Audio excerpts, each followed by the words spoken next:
Una sa lahat, sunog sa Quezon City. 3 bata magkakapatid natutulog.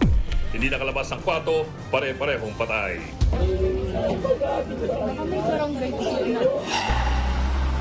Isa pang sunog sa factory ng fiberglass sa Santa Rosa, Laguna.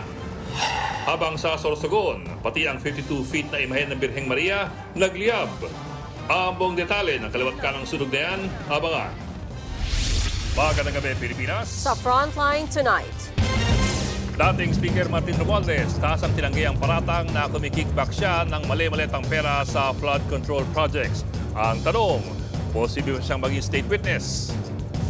Bagong birada ni VP Sara, Administrasyong Marcos namimili lang daw ng katiwaliang iniimbestigahan. Chief Prosecutor Karim Khan dinisqualify ng ICC Court of Appeals sa kaso ng dating Pangulo Duterte. Paghingi ng publiko sa SALN ng mga opisyal ng gobyerno, mas padadaliin ng ombudsman. Hindi na rin kailangan ng permiso sa kinikwestyong opisyal. Pangulong Bongbong Marcos at VP Sara Duterte parehong bumaba ang trust ratings base sa SWS survey. At sa Frontline Showbiz, Casey Tandinga nag-joke na sasayaw siya ng budots kung may magdodonate para sa mga dilindol. Ang biruan, naging bigla ang donation drive. Hindi naman tayo mayayaman pero willing tayong magbigay isa din sa pagkain.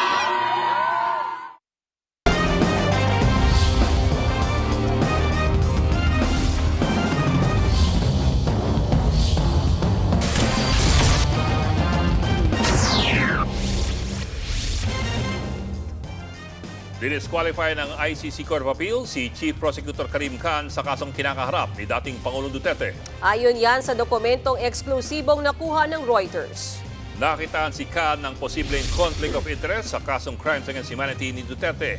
Napatunayan kasing dati siyang nire-represent ang Philippine Human Rights Commission na dati rin nagsumite ng komunikasyon sa ICC laban kay Duterte. Tinanggap ng ICC Appeals Chamber ang mosyon ng kampo ng dating Pangulo na nagsabing imposible nang maging patas si Khan sa investigasyon. Wala pang tugon dyan si Khan pero dati na niyang sinabi na walang conflict of interest ang pagiging kinatawan niya noon ng PHRC.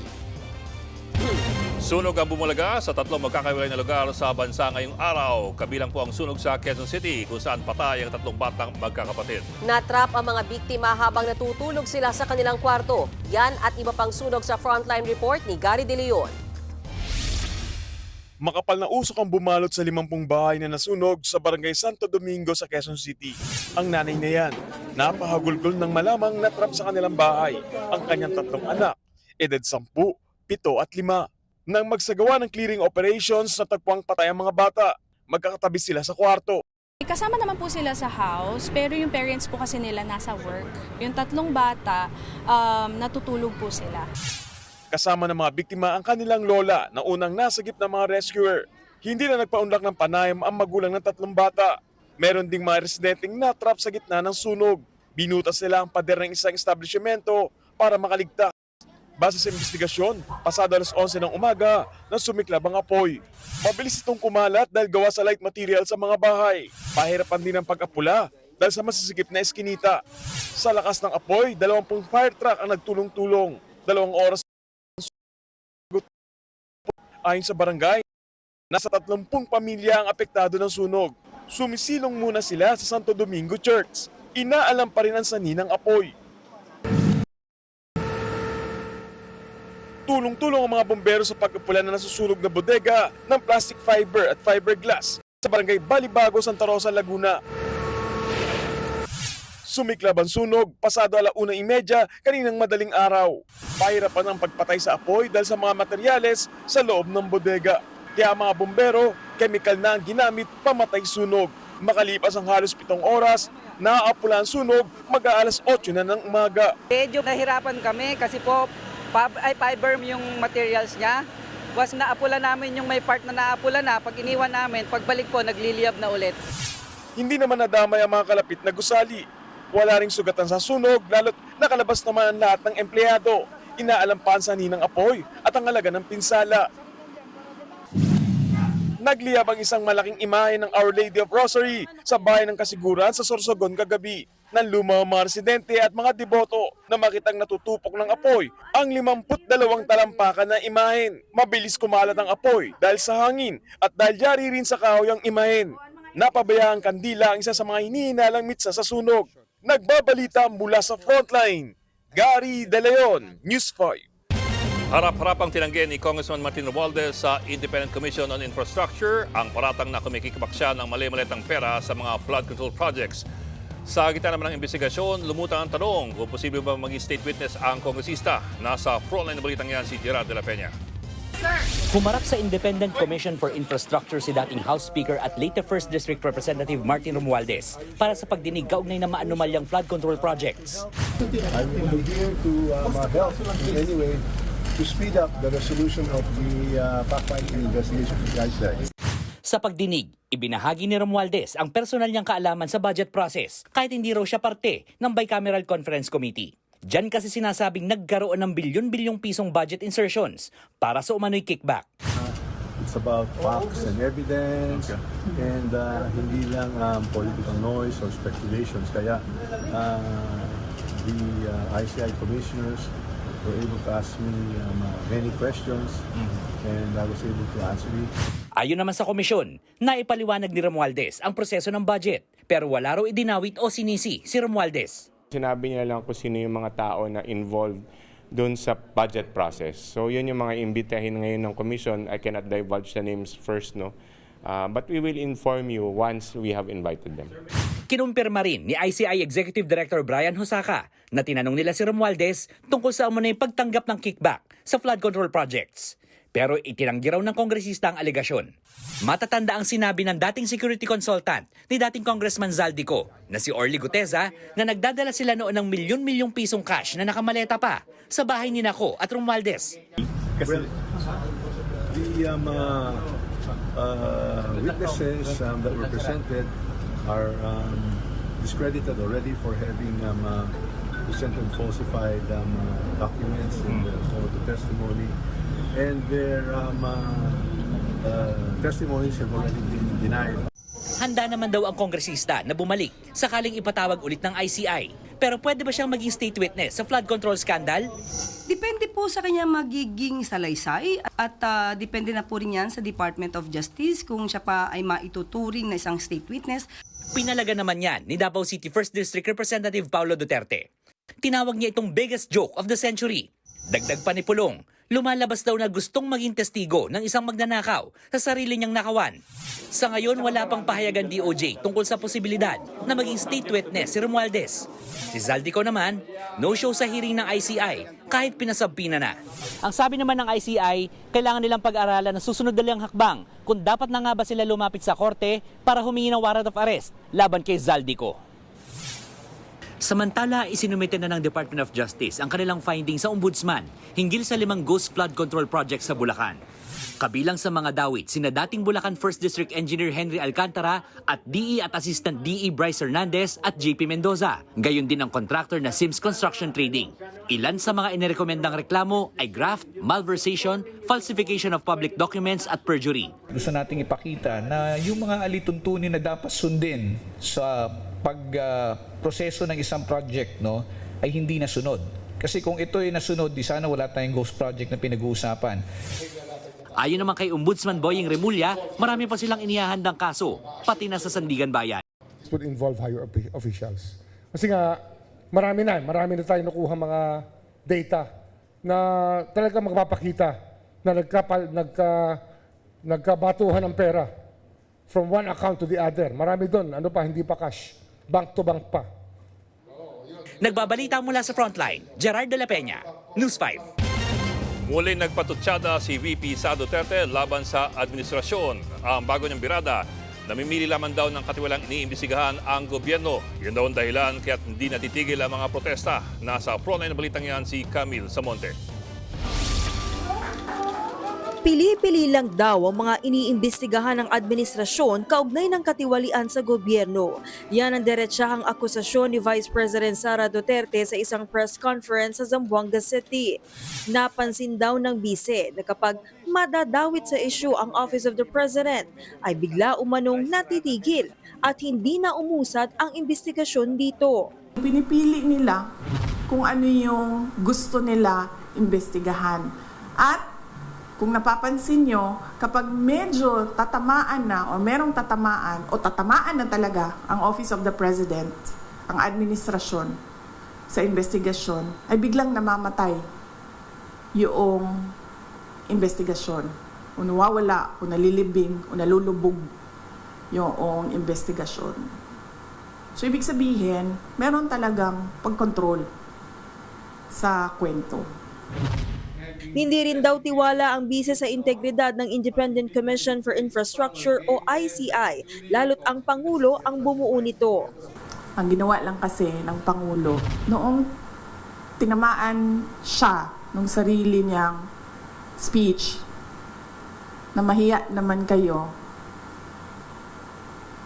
at nagalit yung mga tao, ang ginawa lang niya ay magpalit ng House Speaker at ng President ng Senate at gumawa ng ICI.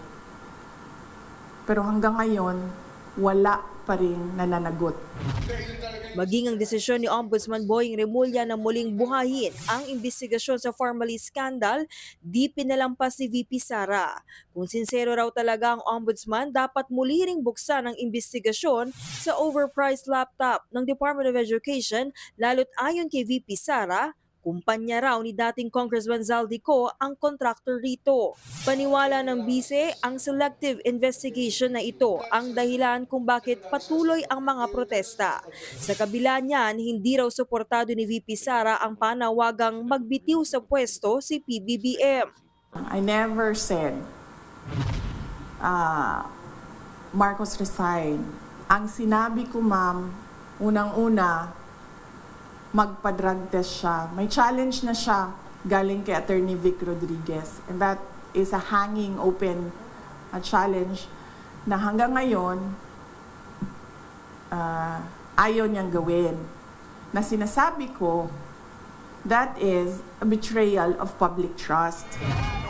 Samantala, iginiit din ng bise na hindi niya umano pakawala o kontrolado si Cavite Congressman Kiko Barzaga na kilalang kritiko ng Pangulo. Tingin niyo ba sa personality ni Congressman Kiko Barzaga, isa siyang tao na mahandle ng kahit sino man? Barzaga, he is his own person, he has his own principles, and he has his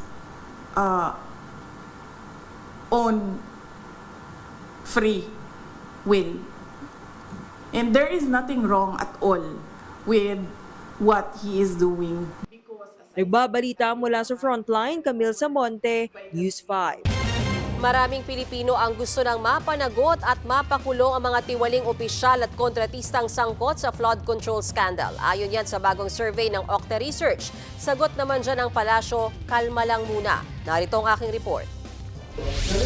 Sa gitna ng kontrobersya sa korupsyon dahil sa maanomalyang flood control projects, meron ng mga nagtatanong, may nakulong na ba? Ganyan ang post ng maraming Pilipino online. Bagay na tila hindi nalalayo sa bagong survey ng Octa Research nitong Setyembre. Base sa survey, accountability at himas rehas para sa mga kurap ang mga nangunguna sa gustong mangyari ng 1,200 na Pilipinong respondents sakaling matapos ang investigasyon.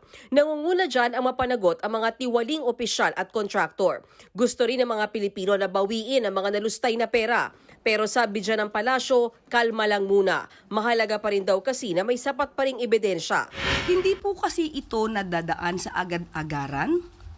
Siguro bilang lawyer na ako ay mismong humahawak ng mga kaso at ako po ay humaharap mismo sa korte, kaya alam ko po kung paano ba magpresenta ng isang ebidensya. Galit naman ang naramdaman ng karamihan sa mga Pinoy na katumbas ng 60%, habang kaunti o 1% ang nakakaranas ng pag-asa. Ayon pa sa survey, mas kumpiyansa ang mga Pilipino sa ginagawang investigasyon ng Independent Commission for Infrastructure o ICI kesa sa Senado at Kamara. Pagtitiyak naman ng palasyo, sa taong bayan, wag po kayo mainip dahil sinimula na po ito. Hintayin na lang po natin ang magandang magiging trabaho ng ICI. Sa gitna pa rin ng problema ng bansa sa katiwalian, sinisi ng Department of Finance partikular ang flood control scandal kung bakit bumababa anya ang kita ng gobyerno. Giit ni Finance Secretary Ralph Recto, posible sanang nakatulong sa paglago ng ating ekonomiya ang mga pondong winaldas sa mga nadiskubring ghost project. Ibig sabihin, kung hindi napunta sa corruption yung parte ng budget dyan, ay siguro yung ekonomiya natin would have been growing by 6 to 6.2% at mas malaki ang koleksyon ng BIR at BOC. Sa kabilang banda, posible rin daw bumagal ang paglago ng ekonomiya dahil sa mga naantalang proyekto. Ayon kasi kay Recto, kaakibat nito ang malaking bawas sa pagbili ng materyales, walang bagong trabaho at buwis. Oras naman na matapos ang reforma sa mga proyekto ay dun pa lang daw posibleng makabawi ang ating ekonomiya. Tutuldukan na ni Pangulong Bongbong Marcos ang palakasan system sa farm-to-market road projects. Sinabi ng Pangulo nang bisitahin ng mga magsasaka sa Claveria, Cagayan.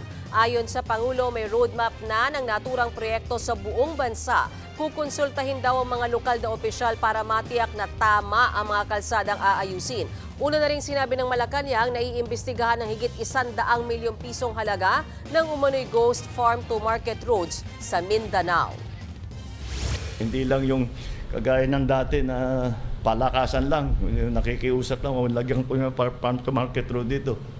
Pag medyo kaibigan, pag medyo kapartido, sige, approve. Walang plano. Kung minsan kung saan napupuntang farm-to-market road na hindi naman nakakatulong sa ating mga magsasaka.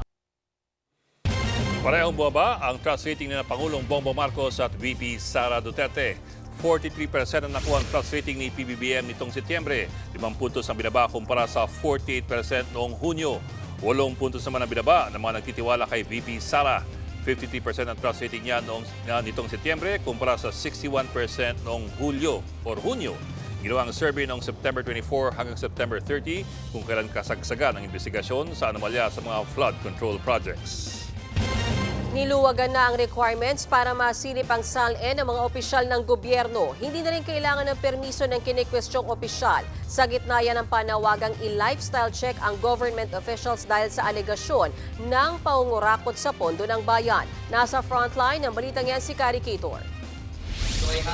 Mapapadali na ang paghingi ng publiko sa Statement of Assets, Liabilities and Net Worth o SALN ng mga opisyal ng gobyerno. Formal na kasing binawi ng Office of the Ombudsman ang utos noong 2020 na naghihigpit sa pagkuha ng nasabing dokumento. This decision is guided by a simple principle. The public has a legitimate right to know how those in government acquire and manage their wealth. Hindi na kailangan ng permiso ng mismong opisyal para masilip ang kanilang SALN. Ang hihingin lang, hindi bababa sa 2 ID ng magre-request. Isa dapat dyan ay inisyu ng gobyerno. Kalakip niyan, ang SALN request form na kailangang sagutan ng humihingi. May bayad naman para sa reproduction at certification. Batay ang mga ito sa bagong memorandum order ng Ombudsman. Epektibo raw ito 15 araw matapos ilabas ang memo ngayong Martes at ma-publish sa UP Law Center. Obviously, it can help with the lifestyle check to see if there are disproportionate wealth within the ranks. Sa kabila niyan, may ilang kondisyon kung saan posibleng hindi ma-approve ang request. Gaya kung gagamitin ang SALN sa unauthorized commercial purpose, kung ang nanghihingi ay may record ng maling paggamit ng SALN, may kinalaman ang request sa kaso ng pangharas, o kaya naman ay may kaduda-dudang katauhan ang nanghihingi. Sa headquarters ng Ombudsman mare-request ang SALN ng national officials, habang sa kanilang sectoral offices ang sa mga lokal na opisyal. Hawak ng Ombudsman ang mga SALN ng President at Vice President. Pero labas na sa kanila ang sa Senado, Kamara at Hudikatura, kaya hinihikayat din nila ang mga ito na sumunod o gumawa na ng parehong direktiba. Pwede rin daw ma-access ang mga SALN ng mga opisyal sa nakalipas na 20 taon. Ibig sabihin, kasama riyan ang mga records sa ilalim ng Duterte administration. So, even though SALNs po nakasama doon sa previous memorandum circular in the past administration is now open for public viewing. Nagbabalita mula sa Frontline, Kari Kitor, News 5.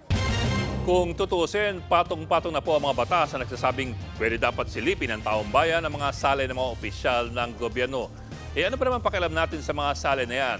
Ang Statement of Assets, Liabilities and Net Worth kasi ang listahan po ng mga pag-aari at kinauutangan ng isang kawani ng pamahalaan. Ito pong nakikita po ninyo, yan po ang standard form na pinafile sa ombudsman ng mga national officials. Anong kasama dyan sa SALN na yan? Nakalista sa unang pahina ang mga real properties. Ito po yung mga lupa at bahay. Dapat nakalista dyan ang mga halaga ng improvements, acquisition cost, assessed value at yung current fair market value. Sa personal properties, mga ibang ari-arian gaya po ng cash or pera sa bangko, mga kotse o barko at eroplano, mga shares of stock, alahas at mga appliances. Kasama po ang year acquired at ang acquisition cost.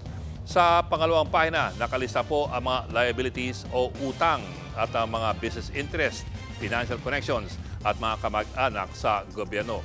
Bakit mahalaga ang SALN? Kung maayos kasi ang pagkakagawa, makikita mo kung pinagkakitaan ba ng isang opisyal ang kanyang posisyon. Una kasing pinafile po ito pag bagong upo ang isang opisyal. At mula po noon, kailangan siya mag-file taon-taon hanggang April 30 every year. Kaya't kung lumulobo ang kanyang ari-arian ng hindi tugma sa kanyang sweldo, aba, meron pong milagro nangyayari. Pero kailangan ngang maayos ang pagkaka-file po ng SALN. At dapat din, maaring ma-check kung tama ang SALN. Diyan po sumabit si dating Pangulong Estrada sa imbestigasyon ng PCIJ. Marami siyang ari-arian na hindi nakalista sa kanyang SALN.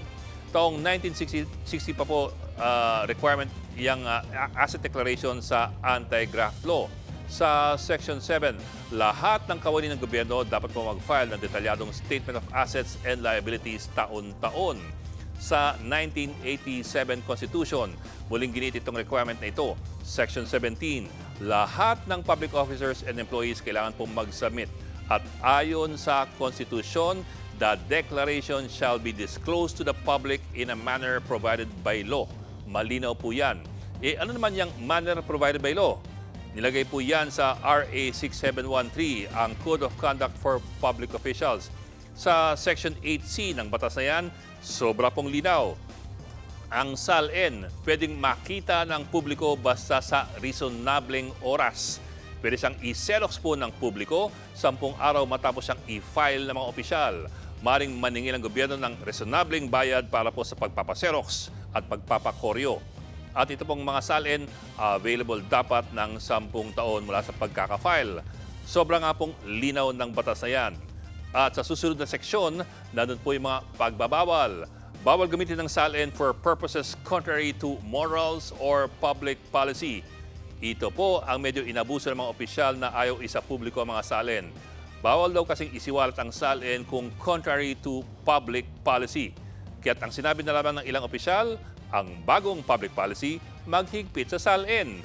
So parang magic, taob ang intensyon ng konstitusyon at ng mga batas. Yan po ang dahilan kung bakit dati pa ang hirap kumuha ng mga SALN mula sa ibang ahensya.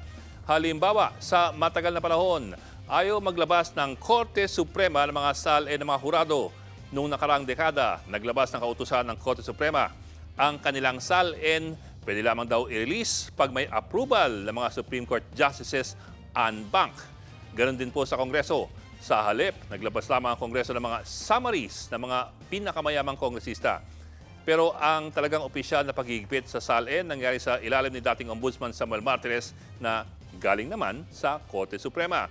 September 2020, naglabas ng memo si Ombudsman Martires na nagpapataw ng mga bagong patakaran para sa SALN releases.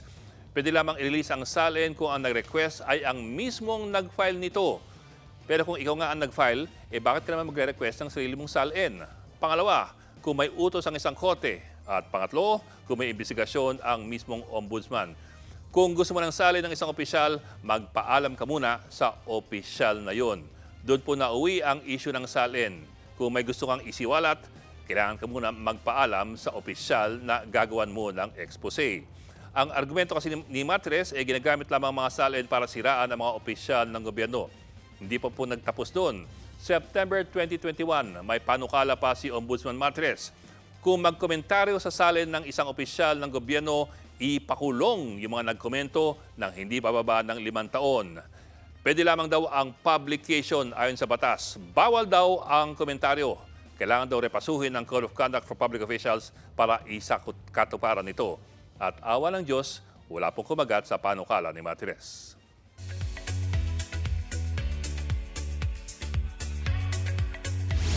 Showbiz Tonight na tayo. Puring-puri ang panalong aktingan ng mga bida sa Pinoy version ng It's Okay to Not Be Okay. Pero kung si Ann Curtis ang tatanungin, deserve daw ni Carlo Aquino ng award sa kanyang role. Nasa frontline ng balitang niya si News 5 entertainment correspondent Von Belinario. Welcome everyone. Walang eme-eme. Talagang binigyang hustisya ng Diyosang si Ann Curtis ang role niya sa Pinoy adaptation ng It's Okay to Not Be Okay. Patunay riyan ng kabi-kabilang suportang nakukuha niya mula sa fans. Kaya sa finale week ng hit series, mamimiss daw ni Ann ang role niyang si Mia Hernandez.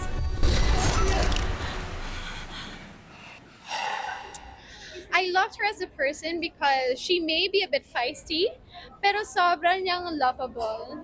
Parang you understand that it's her inner child hurting and you just want to hug her, embrace her. Tumigil ka na. Overwhelming kay Ann ang natatanggap ng mga papuri sa husay nila sa pag-arte. Pero kung si Ann ang tatanungin, isang cast member ang deserving daw na makakuha ng maraming acting awards. I believe Carlo Aquino. Kasi sa original, ang nanalo ng award also was the original Sangte. So I believe Carlo Aquino is so deserving of an award for his portrayal of Mantman. Subaybayan ang finale week ng It's Okay to Not Be Okay sa Todo Max Primetime 5 ng TV5. Nagbabalita mula sa frontline. Von Belinario, News 5. Talk of the Town ang hit Wattpad adaptation na mapapanood na soon sa Signal Play app at Viva One ang Project Loki. Bida dyan si Dylan Menor na gaganap bilang Loki Mendez. Say ni Dylan, very complex ang kanyang karakter dito. Makakasama niya sa Project Loki si Jada Avanzado. Look test at workshops pa lang, todo na ang chemistry ng dalawa. Directed by Sian Lim. Abangan ang Project Loki soon sa Signal Play app at Viva One. He's such a complex character. He's very deep. First of all, very mysterious, nonchalant. He's very calm lang, tahimik lang. Pero at the same time, he's also very intelligent, especially when it comes to doing investigations. Stick around dahil may mga ichichika pa ako mamaya. Susunod, mga ospital sa Metro Manila naghahanda sa The Big One. Magkasintahang nag-selfie na hablutan ng cellphone sa Makati City. At Mariah Carey, may pa-early Christmas concert sa bansa. Magbabalik pa ang Frontline Tonight.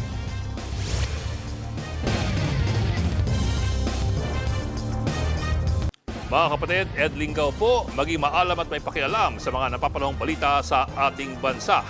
Para sa mas malilimang pagtalakay at paghimay sa mga issue at headlines, mag-follow at mag-subscribe sa social media pages ng News 5.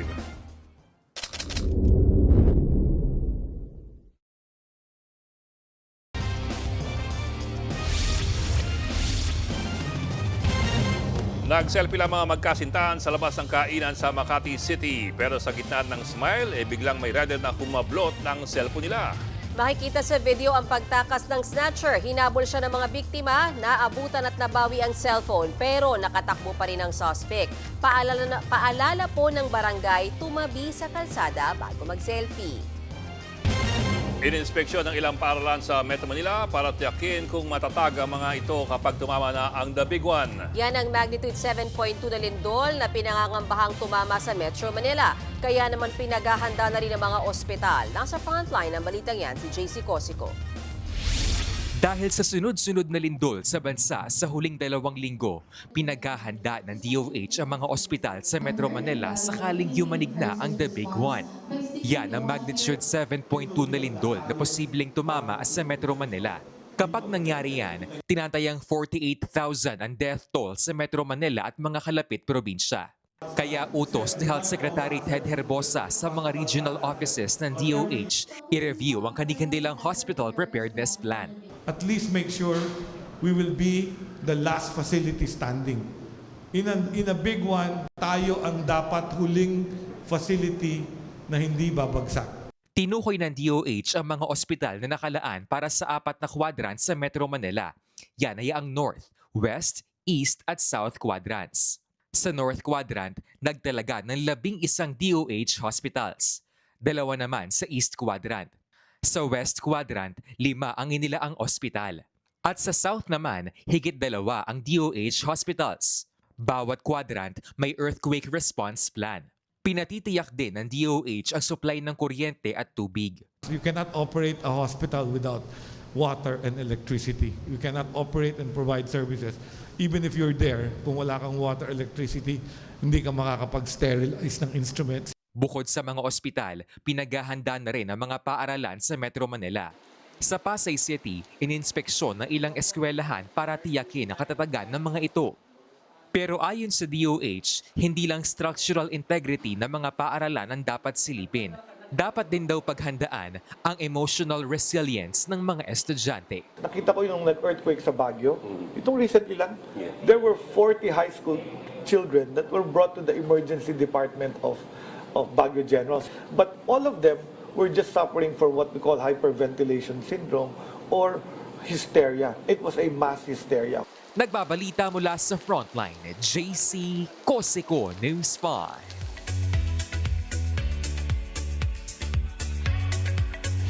Exciting times ahead. Sani puwersa para sa matinding proyekto ang aktor na si Coco Martin, direktor na si Eric Mati at film producer na si Dondon Monteverde.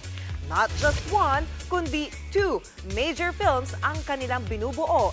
Yan ang On the Job Maghari at May Pag-asa The Battles of Andres Bonifacio. Coming this 2027 na yan, sasalamin yan sa mga issue sa Pilipinas. For now, napapanood din si Coco Martin sa hit serye ng FPJ sa Batang Quiapo sa Todo Max Primetime 5 ng TV5. Kung gagawa na tayo, siguraduhin natin na hindi lang dito sa bansa natin, sisiguraduhin natin na may pagmamalaki nito kahit sa buong mundo, kahit saan pa tayo pumunta. Yun po yung goal namin dito sa mga pelikulang gagawin po namin. Maghari is the story of Joel's character, Tatang, in On the Job, but how he ended up in prison. Right. So it's set in the 1990s. Sa Bonifacio naman, we are just excited to tell the story of Bonifacio because his story is really, really interesting. Naglabas ng bagong music ang Japanese-Australian singer na si Joji after a 3-year hiatus. Inalabas niya ang kantang Pixelated Kisses na siya rin mismo ang composer at producer. May mix ng dark R&B at trip-hop ang kanyang latest song. Usap-usapan din ang cover art ng kanyang single na tila spaghetti cables ang design. Mapapakinggan na sa mga music streaming platform ang Pixelated Kisses. Susunod, git-gita ng 2 truck sa Cebu na uwi sa suntukan at hampasan ng upuan sa kalsada. Mga misteryosong istruktura sa loob ng Baho de Masinloc nakuha ng Philippine Coast Guard. At ang Budots joke kay KZ Tandingan sa New Zealand na uwi sa donation drive para sa mga biktima ng lindol. Tutok lang mga kapatid dito sa Frontline Tonight.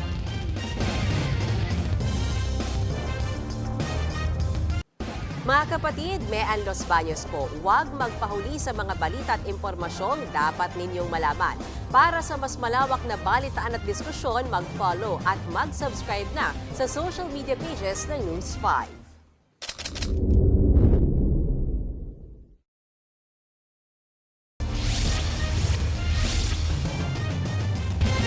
Umaharurot at ilang segundo lamang sumalpok na sa pose ang van na yan sa Lawang, Northern Samar. Bumaga pa ito sa tindahan matapos mawala ng kontrol ang lasing umunong driver. Sa lakas ng impact, wasak ang harapan ng van. Naipit pa ang pasahero sa loob. Sugatan din ang 2 residenteng nasagi ng sasakyan. Parang sirang plaka ng paalala ng pulisya, huwag magmaneho ng lasing. Sa gitna ng plano ng China na gawing environmental reserve ang Baho de Masinloc, 2 kumpol ng misteryosong istruktura at isang boya ang nakita ng Philippine Coast Guard malapit sa lugar. Nasa frontline ng balitang yan si Gio Robles. Hindi pangkaraniwan maging sa Philippine Coast Guard ang mga tila pundasyon na namataan sa huling Maritime Domain Awareness Flight sa Bajo de Masinloc nitong October 13. Sa aerial video, makikita ang dalawang kumpol ng hugis struktura na nakalitaw. Hindi yan kalayuan sa nag-iisang lagusan, papasok at palabas ng Bajo de Masinloc. Nakatakdang magsagawa ng dagdag na MDA flights ang PCG para matukoy ang tinawag nitong misteryosong struktura. It's very hard for us to tell whether these are wooden, concrete, or metal poles. No, either way, para sa akin, it's very hard to imagine that if it's a wooden pole, talagang doon lang sila magtatambak, di ba? Bukod sa floating barrier na inilatag noon ng China, namataan din ng PCG ang isang boya sa gitna ng mismong lagoon ng Bajo de Masinloc. Ayon sa PCG, ito ang unang pagkakataong may namataang boya sa lugar. Bago ang MDA flight, nagsagawa ng kadiwa mission ang PCG at BIFAR sa mga mangingisdang Pilipino malapit sa Bajo de Masinloc. Sa kabila nito, paulit-ulit na tinaboy ng mga barko ng China ang mga barko ng Pilipinas sa loob ng ating Exclusive Economic Zone o EEZ. Giit ng China, posibleng makasira raw kasi ang ating mga bangka sa tinawag nilang Environmental Reserve. This is China Coast Guard 3301. Recognized the National Natural Reserve of Huangyan Island of the People's Republic of China. Your actions may cause damage to the environment of our reserve. This is the first time that we monitor China Coast Guard vessels using yung line nila na meron silang natural reserve dito and that they are preventing the Filipino fishermen from getting close Bajo de Masinloc because it will endanger their natural reserve. Giit ng PCG, walang legal na batayan ang deklarasyong yan ng China. Tanging Pilipinas lang ang may karapatang magpatupad ng batas sa mismong EEZ nito. Posibleng bagong taktika rin umano ito ng China para bigyang katwiran ang pananatili nila sa lugar. It's very surprising that the Chinese government is claiming that they are protecting the marine environment. Dahil for so many years, we have monitored Chinese fishermen destroying the marine environment, harvesting giant clams, and even without hesitation, no? Ang panghuhuli ng pawikan at ng mga endangered species sa Bajo de Masinloc. Nagbabalita mula sa Frontline, Gio Robles, News 5. Nauwi sa suntukan at hampasan ng upuan ang gitgitan ng dalawang truck sa San Fernando, Cebu. May nakisuntok pa pero nakikiusyoso lang pala. Nasa frontline ng balita si John Roa ng News 5 Visayas. Bakbakan sa kalsada. May nanghambalos ng monoblock sabay takbo. Nadapa. Nahabol ng dalawang lalaki. Pinaulanan ng suntok. Dalawa laban sa isa. Pero may biglang sumulpot at nakisuntok. Dahil dyan, nakabangon ang pinagtulungan. Pero muling nagkaangasan, nagpakiramdaman ng mga boksingero. Natigil lang yan nang dumating ang mga otoridad. Bago ang gulpihan sa National Road San Fernando, Cebu, nagkagitgitan muna ang dalawang truck. Ang isang driver ng truck puminto. So, kung gusto lang po ng both driver ay mag-uusap lang po talaga. Pero yung dalawang pahinanti po ng isang truck, yun po yung uminit na po ang ulo at biglang sumugod. Sa video, makikitang nagtalo ang mga pahinanti at driver hanggang sa sumali pa ang isa pang driver. Bumaba ito, bitbit ang monoblock at hinampas sa mga pahinante. Pero sa huli, siya rin ang nabugbog. Ang isang lalaking nakitang nakisuntok ay hindi naman kasali sa gulo, kundi nakiusyoso lang. Kiti mag-apil-apil kit ha, pasagliin na. Bagamat dahil sa ginawa niya, ibahagyang natigil ang gulo. Dinala sa presinto ang tatlong nagsuntukan. Sa huli, nadaan yan sa usapan at nagkaarigluhan ang magkabilang panig. Nagbabalita mula sa Frontline, John Roa, News 5, Visayas.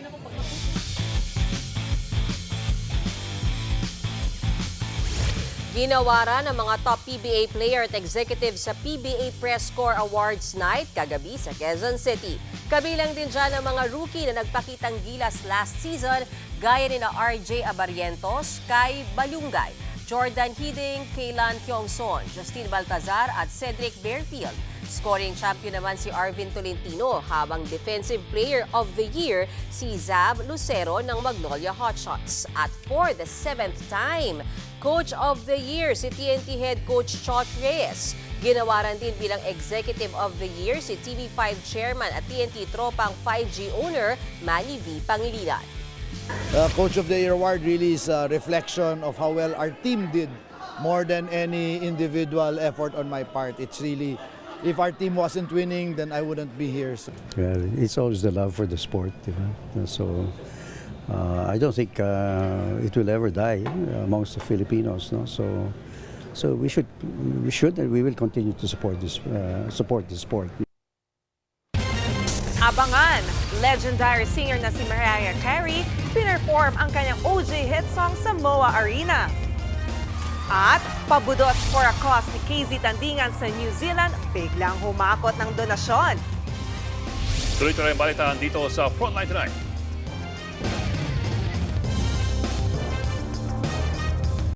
Mga kapatid, Johnny Alipon po, maging updated sa latest entertainment at lifestyle.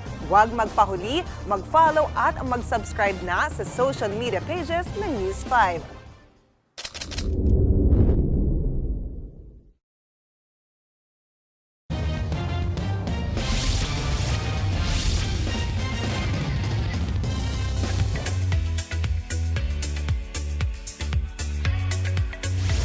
All hail to Queen Mimi!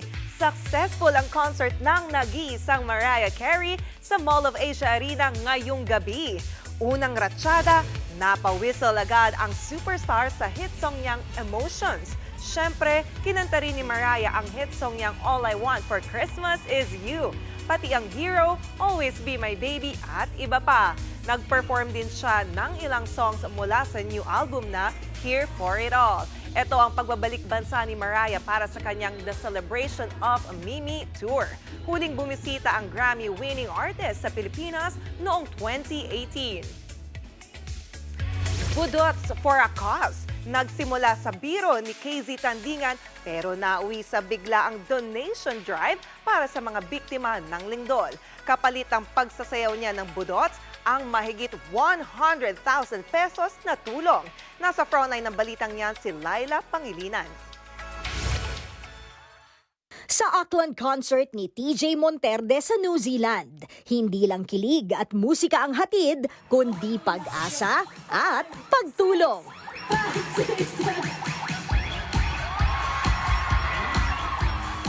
Special guest ang misis niyang si KZ Tandingan na napabudots for a cause. Kapalit ng birong budots ng audience. Nagpasimuno si KZ ng on-the-spot donation drive para sa mga biktima ng lindol sa Visayas at Mindanao. Sabi ko, sige, gawin natin. Pero pag naglabas ako ng QR, ano kayo? Donate kayo. Una tawa lang kami ng tawa. Sabi ko, kasi yung pag nag-donate kayo, padala namin yan sa mga salanta ng lindol sa Visayas at Mindanao. And then, naglabas si Direk John ng QR codes LED. Nakita ko silang nagsiangatan ng cellphone. Ang eksenang nagsimula sa biruan, nauwi sa totoong tulungan. Ilang minuto lang, may mga tumatakbo papunta sa harap. Bit-bit ang cash. Nung nagkakaproblema sila sa QR code, sabi ko, kaya tumatanggap kami ng cash. Parang as a joke. Tapos maya-maya, nakikita na lang namin na nagsitayuan na yung mga tao. And they were running towards the stage para mag-abot ng pera. Bit nila yung mga pera nila. Ito. Mga kapatid natin abroad na handang magbigay kahit malayo sa bayan. Hindi naman tayo mayayaman pero willing tayong magbigay isa sa Pinuri rin ni KZ ang mga OFW na bukas palad kung tumulong kahit na sila mismo may sariling struggle sa buhay. Ito pang mga tao na to na pinaghihirapan ng todo yung pera para lang makaipon, para makapagpadala sa mga mahal nila sa buhay sa Pilipinas, para makapag-ipon ng pera para makapag-build ng future sa sarili nila. Sila pa yung sobrang willing magbigay. Nagpasaring din ang singer sa mga ganid sa pera na para bang walang katapusan kung maghangad ng yaman. Samantalang may mga tao, ang yaman-yaman na, sobra-sobra na yung yaman, wala nang mapaglagyan ng pera, kuha pa rin ng kuha ng pera.